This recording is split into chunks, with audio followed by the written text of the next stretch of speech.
Hello বন্ধুরা, welcome to our channel. আজ দেখাবো আমার মায়ের হাতের তৈরি লোটে মাছের তরকারি। প্রথমে 500 গ্রাম লোটে মাছ বাজার থেকে কিনে আনা হলো।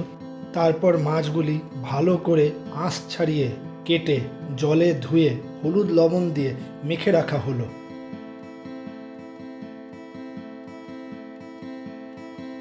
তারপর পেঁয়াজ, রসুন, আদা এগুলো সুন্দরভাবে কেটে একটা জায়গায় রাখা হলো।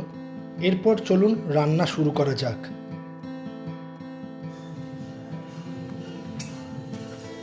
প্রথমে কড়াইটাকে ভালো করে ধুয়ে ওভেনে বসিয়ে ভালো করে গরম করা হলো।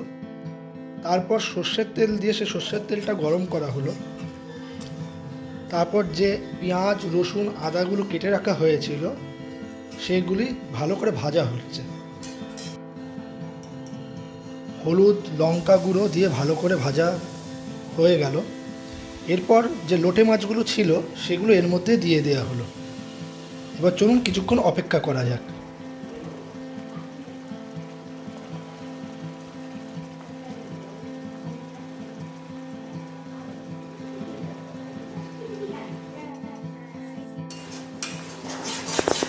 কতটা লটকা মাছ নিয়েছে?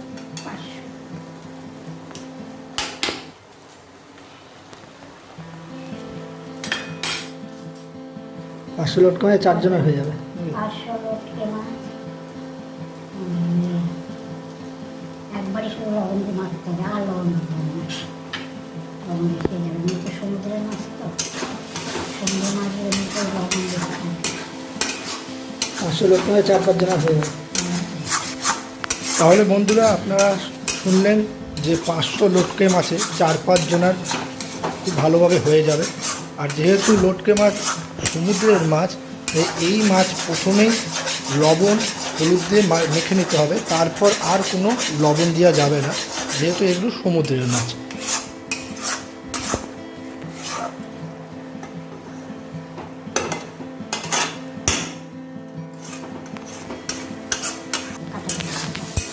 হ্যাঁ, ননস্টিক কড়াইতে করলে ভাঙে না, কিন্তু ভেতরটা যেন কেমন থাকে।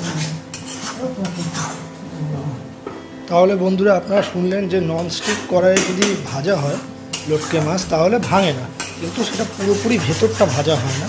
কড়াইয়ে যত সুন্দরভাবে ভাজা হয় ননস্টিকও কিন্তু সেভাবে ভাজা হয় না, ভেতরটা কাঁচা কাঁচা থেকে যায়।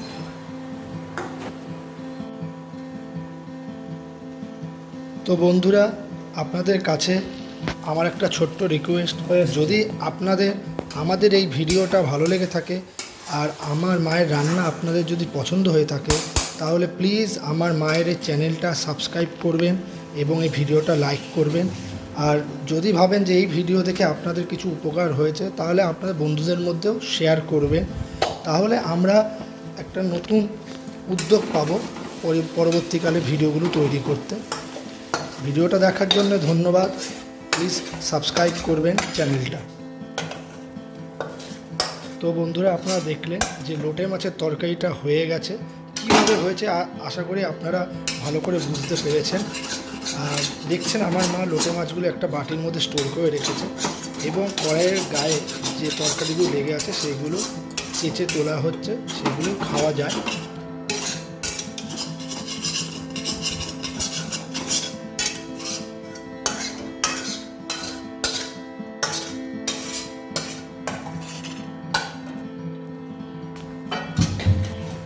তাহলে বন্ধুরা, আপনারা দেখলেন লোটে মাছের তরকারিটা তৈরি হয়ে গেছে।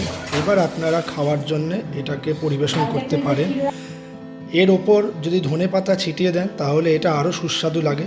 যারা যারা ধনেপাতা খেতে পছন্দ করেন তারা এর ওপর ধনেপাতা ছিটিয়ে খেতে পারেন। তাছাড়া ধনেপাতা না দিলেও এটি খেতে খুবই সুস্বাদু হয়। এবার আপনারা সবাই মিলে, বাড়ির পরিবার পরিজনে মিলে সবাই মিলে এর মধ্যে ধনেপাতা, লঙ্কা এই দিয়ে ভাত দিয়ে খেতে পারেন।